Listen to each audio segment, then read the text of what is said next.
Mar, oh nggih. Weh lah, iki demit. Hei, matane. Pak Kro demit matane ombo banget ya, Gong. Wak dijelok, ket mana kene adine kok.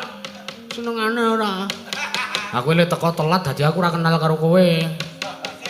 Mbok ora ngilang-ilangi ngono ta, Tru. Dewekan dadi grojokan guyon dadi tangisan kanane le. Awitekno piye? Wong awake dhewe iki nglabuhi bapak gelem ora gelem awake dhewe kudu wani nanggung resikone. Ya nek pancen ngurusi mbelani bapak ki jan awake dhewe mbelani ning apa awake dhewe ya ora iman karo uripe awake dhewe. Ora iman karo uripe awake dhewe tegese piye to? Nggo sik to. Awake dhewe iki ming derajate batur. Heeh. Ha kok wani nantang karo Nalindra, mongko Nalindra ora mbyek-mbyek. Nalindra ora baen-baen. Sinuwun Prabu Kresna ki Nalindra titis Sang Hyang Bathara Wisnu. Kowe kok nganti wani karo Sinuwun Kresna ki, kowe nek nganti Sinuwun Kresna duka, ngligoke Asenjata Cakra, cakra siramu modar kowe. Aku ora mung critane to, Tru. Kowe ora ya urung tau ngerti dhewe to. Sing jeneng senjata cakra kuwi wujude kaya ngapa, terus digdayane kaya ngapa, ambuhe kaya ngapa, kowe ora ya urung tau ngerti dhewe to? Urung. Ora kowe ora menggunakake ngilmu jarene. Jaman saiki kok aja mung waton percaya karo kabar jarene, aja mung waton percaya karo ndaking pawarta, Tru. Aku percaya senjata cakra ki ampuh, ning miturut Bagong ora. Lho ora tegese piye to? Mergo ngene lampuh karo orane sing jeneng pusaka, pusakane Sinuwun Kresna ki ra jerone ana sing jenenge Kodam. Heeh. Aku sok live TikTok ae cek Kodam ngono kae lho. Heeh. Jero pusakane Sinuwun Kresna kan ning Kodame. Iya. Kodam kuwi ampuh karo orane ki mung panguwasane Gusti, mergo kekuatan yang sesungguhnya adalah kekuatane Gusti to. Apa cah ra tau ngaji. Aku ngaji ya ming gage-gagar tuku tempurae kok. Ah ya jane ya. Ha iya. Ya wis apike mulih wae ya, Tru ya. Kandhane kok ora kowe. Mbangane modar mungsuh Sinuwun Kresna, kowe ya mbangane modar mungsuh Kyai Nenggala. Ha iya. Mulih wae matur Bapak. Apa enenge sing dingendikake Sinuwun Kresna wis ora patut diajeni babar blas. Ora ngerteni karo lelabuhan bapak kuwi ndek gegayuhan apike kaya ngono kok. Ya ora kok tegese apik-apik. Bapak kuwi gayuhane kurang luhur apa coba? Labuhane karo Pandhawa iki kurang piye? Kurang montang-manting piye Bapak? Nganti direwangi sirah dienggo sikil-sikil dienggo sirah. Iya. Wis apik ayo matur Bapak wae, Tru. Ya matur Bapak. Ben Bapak diobong atine nesu karo ature Sinuwun Kresna, Tru.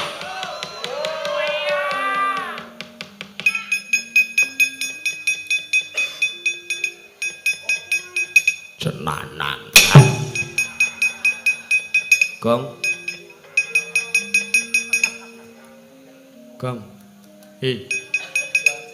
Mengo. Ha iki modar tenan iki. Kok sik to diteliti sik.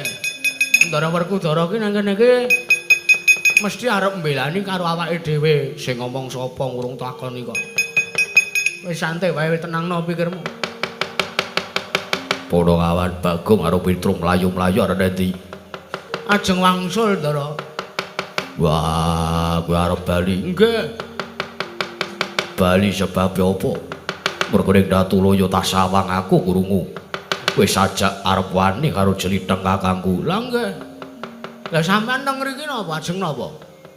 Arep nyekel karo kowe, Gong. Aja meden-medeni to, Tru, ora iki. Aku ki ngewel kok yang ngene iki. Sampeyan ajeng nyekel kula. Wah, babar pisan aku ora arep nyekel kowe, apa meneh arep ngluputke karo kowe. Lho, rungokno. Ora arep ngluputke karo kowe, ning iki inisiatifku mergo kowe pancen kleru. Tru, pacul cangkemmu lho kowe. Senengane kok ngedeg-degi ra. Sampeyan nang mriki kersane napa, Ndara? Iki aku mau sak pirembagan karo Puntadewa kakangku ya mbarep kakangku. Yen to kekayane bapakmu kuwi pancen yekti luhur, mergo pancene bapakmu ora bakal goro. Bapakmu Radanto nuwun sewu derajate ketibal 17. Nanging pancen nyata bapakmu kuwi titah ingkang kasinungan kasektene nuwi. pangejo antahe semaya kakekku. Lajeng mula aku wis sak pirembakan aku wis gumathuk wis rumajuk. Yen to aku sak kadang Pandhawa 5 cacahe wektu dina iki uga bakal sowan ning Karang Kadempel. Ya, kowe arek ngompor-ngompori apa nek kowe? Mending kowe fokus ngangsur gerobakmu ngono. Yo ora ngono ta awake dhewe mangkat bareng apa? Meng medan-medani aku senengane to. Berarti sampean mboten ajeng manen, mboten ajeng ngrangket kula, mboten ajeng ngrangket Petruk Ndara. Babar pisan ora. Nanging pancen wis dadi lahir batine barep kakangku sakadang Pandhawa wis dadi anteping tekate Werkudara sakadang Pandhawa. Yen to bakal nyengkuyung nglawan bapakmu nggone bakal bangun Pura Kencana. Alhamdulillah. Ning nuwun sewu niki rak Ndara Werkudara tenan to niki. Wah, yo aku iki tenanan. Nuwun sewu biasane saenten jen sing memba ya. Ora percaya ketak kene. Wah, ya lara tenan berarti Ndara Werkudara tenan to. Iya. Terus kersane niki pripun? Merga nuwun sewu kula duyak-uyak kalih nika Ndara Setyaki nika. Sajak ora nrimake baline Bagong. Kayake Petruk karo Bagong arep dirangket. Pripun iki jenengan kedan nulungi? Mbah. Wis lungguh mburiku kene kae go bungkek aku sing nandangi. Ya, matur nuwun, matur nuwun.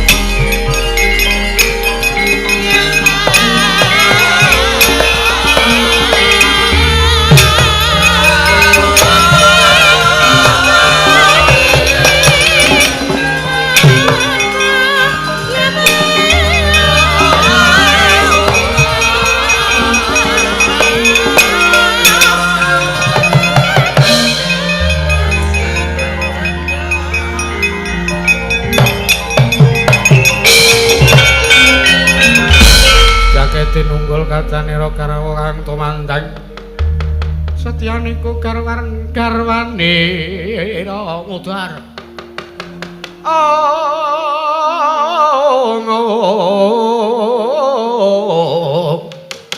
Setyaniku garwane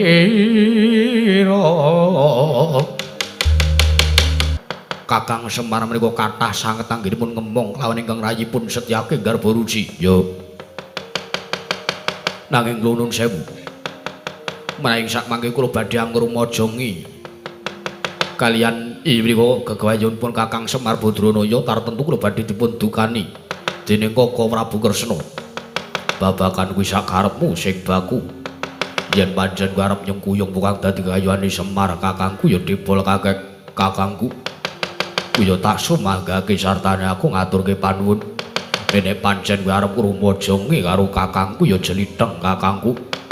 Kuwi sak karepmu ning dosane tanggungan dhewe, Bungki.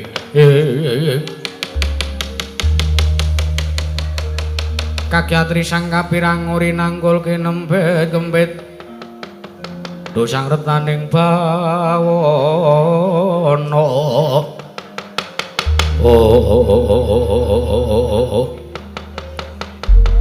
Nyuwun pangapunten Kakang Mas. Mboten kateges kula menika ngilangi raos hormat kula, raos bekti kula. Raos tepa sira kula. Kalian Kakang Semar Badranaya menika babar pisan mboten. Nanging kula nuwun sewu. Gandeng kula menika tasih kalebet nayakanipun Kaka Prabu Kresna. Kula langkung becik, kula pados aman kemawon. Golek prayoga sing aman tegese piye?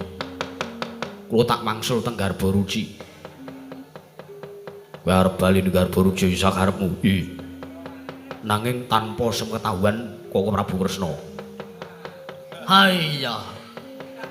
Bagong apa haya-haya? Manggo tanpa sepengetahuan bareng. Nganti kaya wong intelektual. Wede, buset. Meng wong intelek. Ora kaya ngono lho, Gong. Ya to pancen sing tantepi kaya mangkono Bagong. Nggih monggo. Sing baku sampean ampun ngrangket kula, sampun sengit, ampun sengit kalih Petruk, ampun sengit kalih kula, luwih-luwih ampun sengit kalih Bapak. Iya, padha kawan Bagong iya. Yen pancen kowe arep bali menyang kesatrianmu, ya Garbaruci tak sumanggake. Nang yen to pancen kowe arep mbelani kelawan patrape Ratu Ndrawati. Wah, tapeste akeh wis pinggir kiblatmu. Nyuwun pamit Kakang Mas.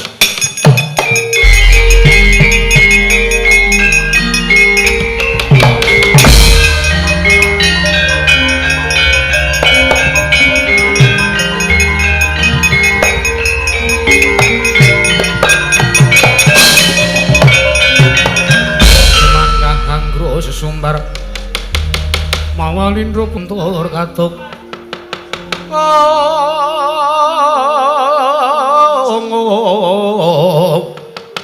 kumaludha kuntur katuk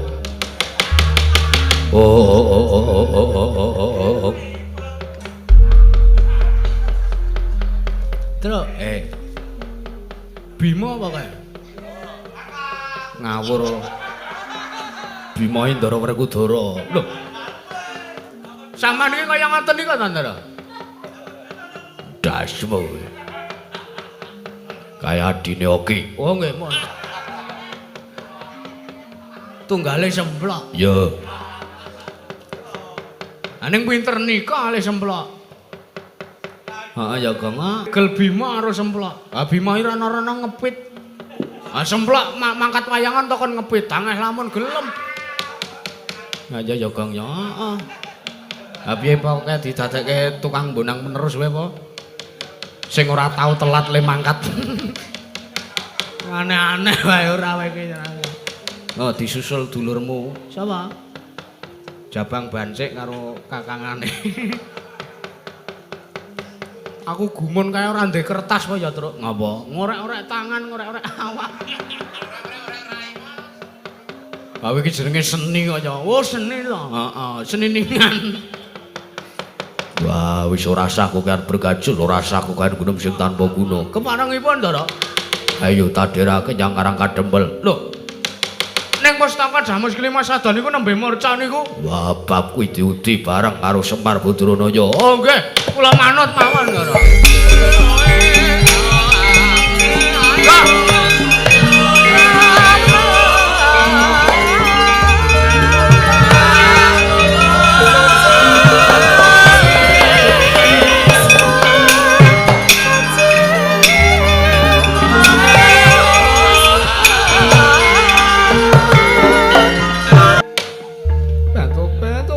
Sedih selikur dina Wirambana Dewa nunamit pasang keliman tabit nabi ning ngludu dumawahing tawang tuwang Pandhawnari kewareng paduka miji dumateng wiswanipun ingkang putra pun Wirambana Dewa kewareng waja madhong dawuh tobat mbok kae pulunggana dikon meneng dhisik oh iya ket mau mung sulis iya ngesnaken dawuh krasa gara-gara ning ayangan Dandang Mangure. Wirambana Dewa iki dayane ngopo? Waduh, nuwun sewu Kanjeng Ibu Tari. Menawa paduka menika sampun kalimput bilih wonten sak ngajengipun ingkang putrapun Wirambana Dewa menika wonten titah pujangkur ingkang pantun sowan ngabiyantara. Wonten ing kayawangan Dandang Mangure. Satemah kayawanganing Dandang Mangure nggih sitran nggon lumayet karo saha panas. Iya menika wujudipun guru-guru Pandhawnari. Tobat. Mboya panglingke praptane Prabu Sri Bathara Kresna ing Ndrawati. Semoga kula aturi andangu. Iya lungguh Kang Prayoga Wirambana Dewa. Sampun wonten kirang prayogi Pandhawnari. Kresna wayah Wulanata Ndrawati padha ngandhi raja sak prapta kita anggon kita sowan. Ana ngarsaning ulun. Nunamit masang kaliman tabik.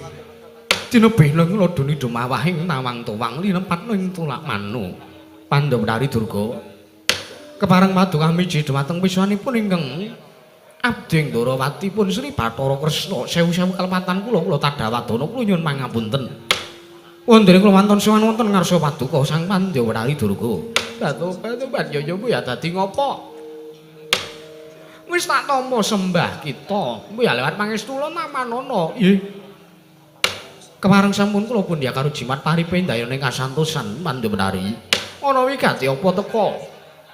Sawantan mati nimbalan, sawan ana ing kayiwangan, sela mangumpeng ya ing sitran Ganda lumayit. Nggih, waleh-waleh menapa Kanjeng? Pandya Betari Durga. Sawan kula ingkang sepisan ngaturaken sembah sungkem pangabekti kula kunjuk Sandapapada Paduka. Iwang pikulun Pandya Betari Durga. Iya ulun tampa. Dungkap angka kalih. Gegayutan kalian menapa ingkang kula sandhang wekdal sakmenika? Kula ngraos dinten sakmenika Kakang Semar sajak sampun boten tresna kaliyan ingkang Abdi Ndarawati. Katideng Kakang Semar menika wekdal sakmenika kepengin gadhah gegayuhan inggih menika kepengin bangun Pura Kencana. Kamangka nuwun sewu. Tembung ambangun Pura Kencana menika namung wenang dipun ginaken salah satunggiling nalindra utawi Jawata. Awit tembung bangun Pura Kencana menika mboten kateges tembung bain-bain menika mboten, nanging menika tembung ingkang ngemu werdi. Teges menawi ing sak mangke menawi Kakang Semar anggenipun bangun Pura Kencana menika mboten saged kasembatan. Malah sak mangke damel bot repotipun ingkang Abdi Punata Ndarawati. Banjur karepan kita kepiye nggih? Prabu Kresna. Babar pisan Pandya Betari Durga ingkang tansah kula suwun. Kula nuwun sak biyantunipun Paduka Iwang pikulun Betari Durga supados ing sak mangke murungaken menapa ingkang dados gegayuhanipun Kakang Semar Badranaya. Anggenipun badhe mbangun Pura Kencana menika Pandya Betari. Buta Pandhatata Gati Wisaya Indriyaksasara Maruta Palanabana Margana Samirana lan Marayang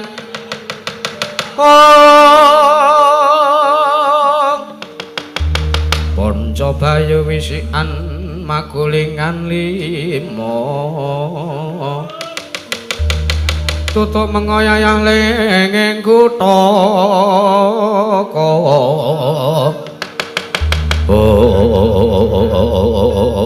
beto yen to pancen kowe mangul kang dadi panjangga kita iya Nata Ndarawati merga wektu dina iki panjenengan ulun yoga mangerteni lan lagi wae ndak sawang para Pandhawa uga mapan ning Karang Kadempel. Malah kepasang yuca katuju ing inu para Pandhawa gandeng bocah ingkang Sukerta. Mula dina samengko bakal ulun dadekake panganing bangsaning Bajul Barat Jem Setan Priprayangan. Peringaten menapa Paduka? Iwang pikulun Betari Durga minangkani para ingkang dados panyuwunanipun ingkang Abdi Punata Ndarawati. Babar pisan tak minangkani ya nggih. Nanging wanti-wanti ulun seneng kita uga kudu bisa nyaketi marang kahanan padukan Karang Kadempel. Ngaturaken panunggang tanpa pepindhan. Iwang pikulun Betari Durga. Lajeng mangkatipun ingkang Abdi Punata Ndarawati benjang napa? Mbuh ya ketang sambung obor colok lintang tumuli mangkata dina iki. Yen pamit madal wasilan sing ati-ati aja kaya bocah cilik. Nata Ndarawati Prabu Kresna.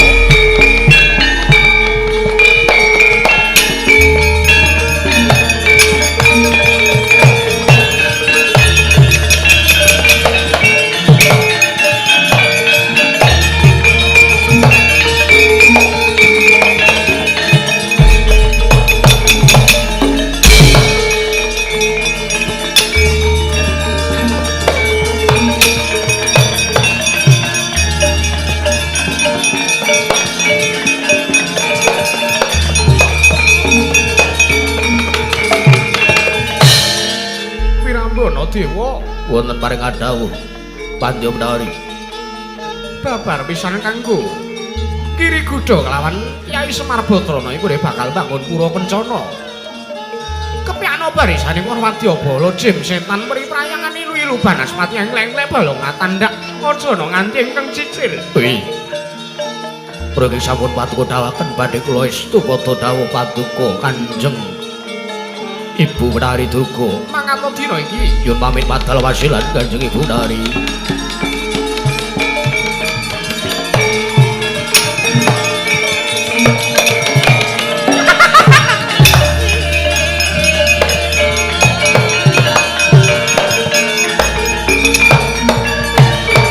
Kaya ndung mentang kaya gendewa luwih dhuwur saka aku dedeke kowe sapa? Satriya murup dadamu. Takon karo aku Satria Pringgondani Raden Gatotkaca. Wah, iki sing jeneng Gatotkaca, dasar Pranyata. mapan ing padukan Karang Kadempel. Sekawin ndereke kelawan pepundhenku ya wong atuaku para Pandhawa. Ngene bakal nyengguyung Guru Siwa Semar ya Siwana Yantaka bakal bangun Pura Kencana. Kowe sapa wani gelar baris tumuju ning Karang Kadempel? Takon karo aku keseting Pandya Menari Durga. Aku Tumenggung Panigas Jangga, Tumenggung Panigas Jangga dasar para nyata ayu. Apa kowe kira-kira le bakal dadi pepalang anggone para wadyabala? Seka Dandang Mangure bakal murungake anggone Semar Badranaya murungake le bangun Pura Kencana. Apa ya pancen mangkono? Ancas gegayuhanmu kowe arep murungake Siwa Semar anggone bakal ya kuwi bangun Pura Kencana. Nek iya kowe arep apa? Nek pancen nyata arep murungake Siwa Semar nggone arep bangun Pura Kencana, Gatotkaca sing dadi tandingi dudu sapa-sapa. Babu arep apa? Lena pangendamu. Tebiak dadamu lakon rondo bojomu ning kene marganing patimu Tumenggung Panigas Jangga. Mati le.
Oh!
jemrote bae padha-padha.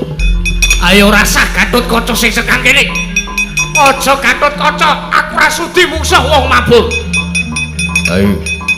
Nek pancen kuwi wong satriya sing kendel, maju mungsuh Raden Gatotkaca. Moh. Gah. Wegah repot. Kowe yo pekangelan nyamber-nyamber aiku. Wah, ayo. Tekano kene liyane Raden Gatotkaca aku sak. Lho. Menungso kaya welut sapa? Aku Raden Antarja kakangne Dimas Gatotkaca. Wah, iki menungso setengah ula. Ayo apa-apamu. Semar ora gelem murung ngene bangun pura kencana, lakon tak gulung ngarang kadempel. Mung si Antarja. Ora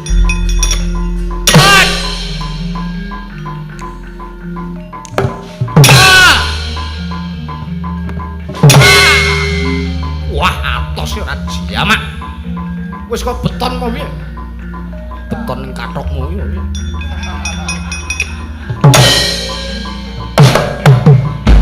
Wah! Waduh. Waduh.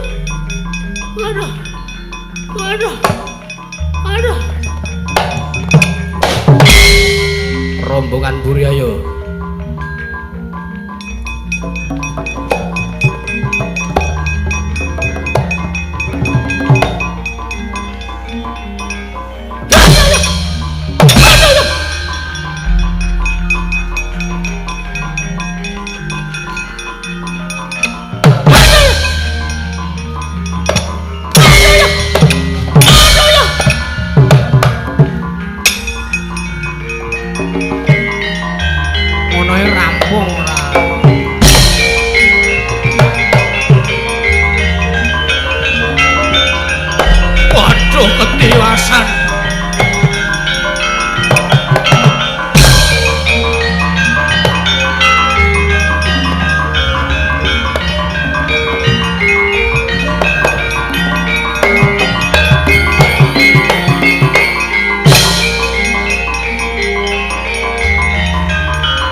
Tulung karo kowe ora bakal iso ngundurke Wadyabala saka Karang Kadempel. Tumunggung panigasrikmu ning apa? Welah, lah kok dadi Wadyabala saka Dandang Mangurip bubar maut. Ora ana sing iso dijiagakake karepmu piye?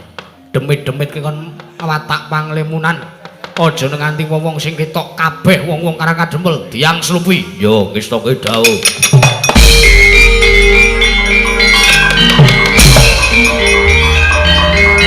Ayo budal.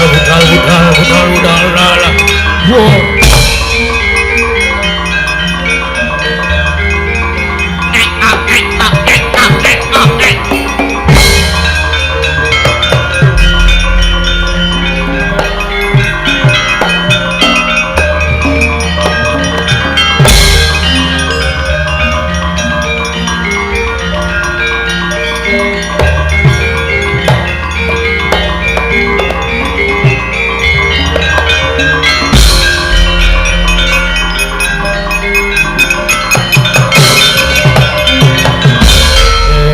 Dyan Gatotkaca kinon mapakaken narga kira tekapira Kresna Parata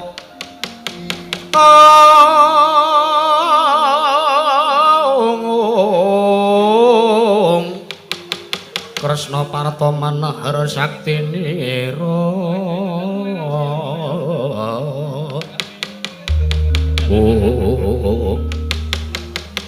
ngalamun Sang Raden Gatotkaca ning semanten nyumurupi kawonten wonten Karang Kadempel ingkang katingal bledug mangampak-ampak awit saking kridaning para prajurit mengsah Wadyabala saking kayiwangan Dandang Mangurip sela mangumpeng nalika semanten sangka sela-selaning pelarapan Sang Raden Gatotkaca boten mangertosi lampahing bangsa halus memedi-memedi ingkang sampun watak panglimunan nalika semanten ngengleng Sang Raden Gatotkaca mboten mangertosi bangsaning jim berkasaan. Giya ngangsruk wonten anggering Sang Raden Gatotkaca. Gero-gero ambalik kaya buta nerajang barisaning para wadyabala satriya saking padukan Karang Kadempel.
Rekoso dadi Antareja.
Ketiwasan Ndara, ketiwasan piye Tru? Nika Mang Sawang bledug mangampak-ampak niku senes kok para prajurit Karang Kadempel mengsah wadyabala ndandang mangur mriku mboten. Ning nika Mang Sangkeng Raka Ndara Gatotkaca kali Ndara Antareja nika do gelut nika. Weh, lah ora beres.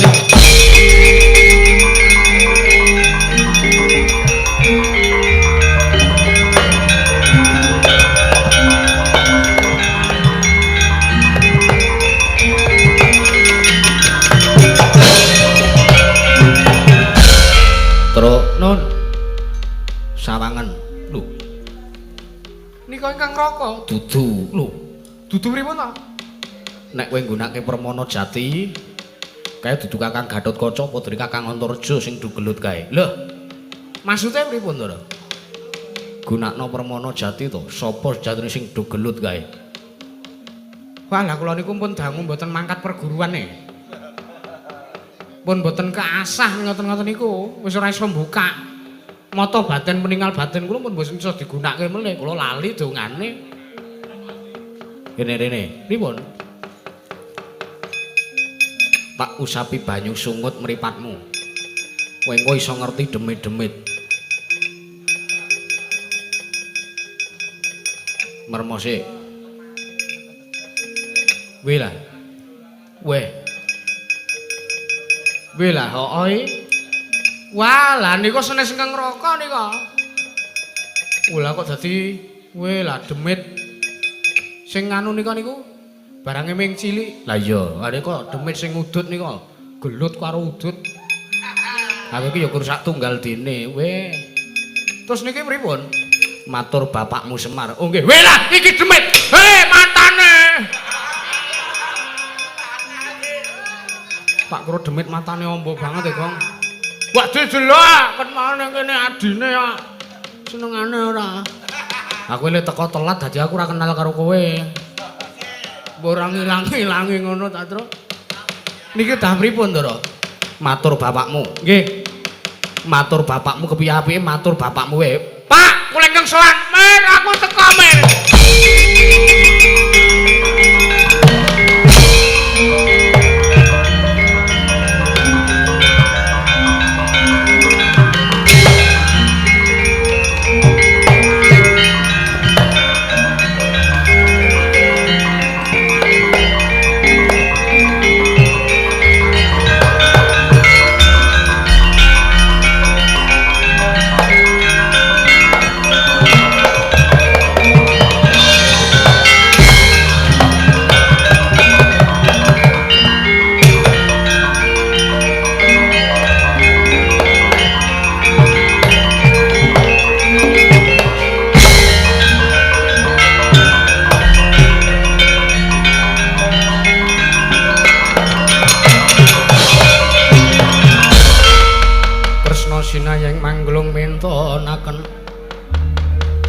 Mintonaken triwikramanira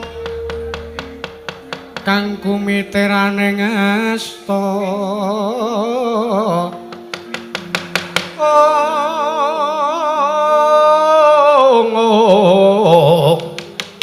kang kumiteraning asta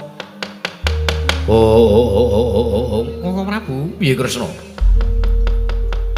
mriko kula aturi ningali kawonten mantun padukuhan Karang Kadempel. Ya. Para wadyabala saking Dandang Panguri mboten merantasi ingkang majeng. Wonten ing Mabaratan menika bangsaning alus. Wela. Wah. Lah kok dadi dokang slupan dhewe-dhewe ngono karepe piye?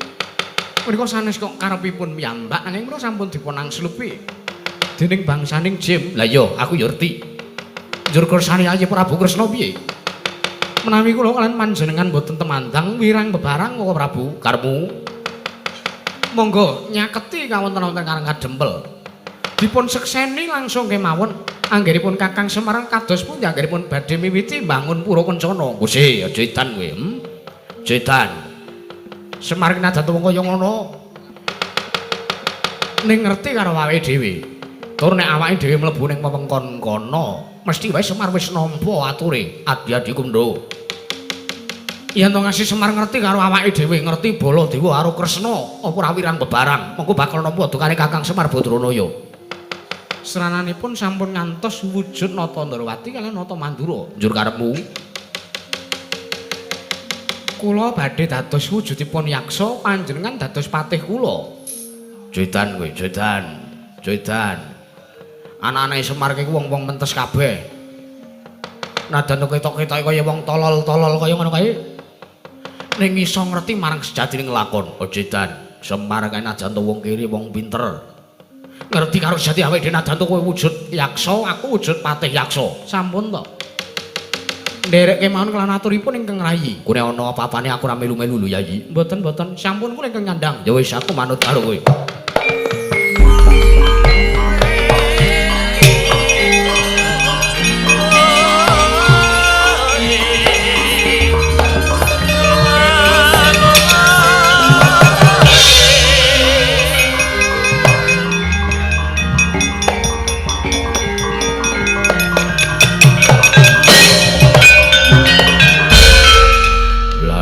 Wujud ngaten rak tiang-tiang Karang Kadempel sami mboten priksa kalan ingkang rayi. Sing kandha sapa?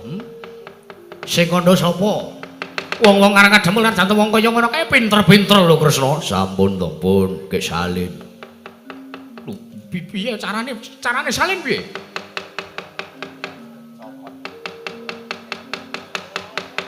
Mang megeng napas. Yo. Nek sampean pun megeng napas badhe kula dongani. Nek pun kula dongani sampean dados wah gagah kok arep tiru-tiru Bagong kowe ya. Gage aku tak megeng napas donganono ben aku iso dadi wujud kaya kowe Yayi.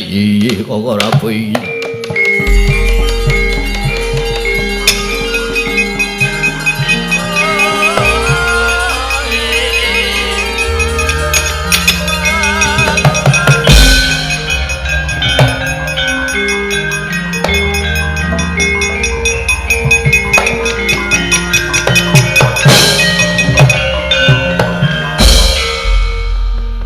Wis aku wis dadi apa iki? Waduh kok kleru sadake dongane. Aku dadi apa iki? Mang Tenggen Sendang nika to. Mang Ngilo. Wah. Aku gal nek dadi kaya cedhis gak aku. Mang mriksane piyambak. Wela, Kresna. Kresna kowe ra edan lho kowe. Aku kok dadi kaya wiyaga kaya ngene. Sampun to mendel kemawon manut mawon. Wiyaga mongko matane ngriyip kaya ngene iki. Wah, apa ora dipaido kanca-kancaku aku engko. Sampun to. Mang mendel kemawon. Ken nabuh slentem niku ditabuh mawon. Iki lho, kowe ora ngerti mripatku pitet sisih kaya ngene iki, Ro. Sampun mendel kemawon suarane ampun ngaten. Wah piye suarane Yayi?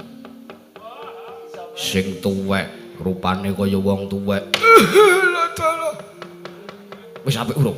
Wis apik kok ora Bu. Aja nyeluk aku Koko Prabu. Anggep wae aku baturmu, aku ponokawanmu. Inggih inggih. Inggih Koko Prabu. Prabu, Koko Prabu. Iya iya iya iya. Ponokawanku abdiku. Karang kok jeneng sapa? Aku bakal nganggo jejuluk Nalindra Klayang Kabur kanginan aku jejulukku Prabu Yaksa Gumbala. Yaksa Gumbala dieling-eling. Tulis ki sing mburi iki Yaksa Gumbala nek lali. Yaksa Gumbala. Iya iya abdiku kowe arep nganggo jeneng sapa? Wah. Nang nganggo jeneng Sukir ngono wae piye? Sinten Sukir? Sukir niku sinten? Tim bantuan operasional kuwi. Wis aku arep nganggo jeneng. Wah, sapa ya? Catugara Manik Zombie. Oh ya wis kuwi apik. Catugara Manik Zombie. Dasare mripate pitet sisih. Ya wis ayo Catugara Manik Zombie tak dherekake ana ning Karang Kadempel. Ayo tak dherekake Sinuwun Prabu Yaksa.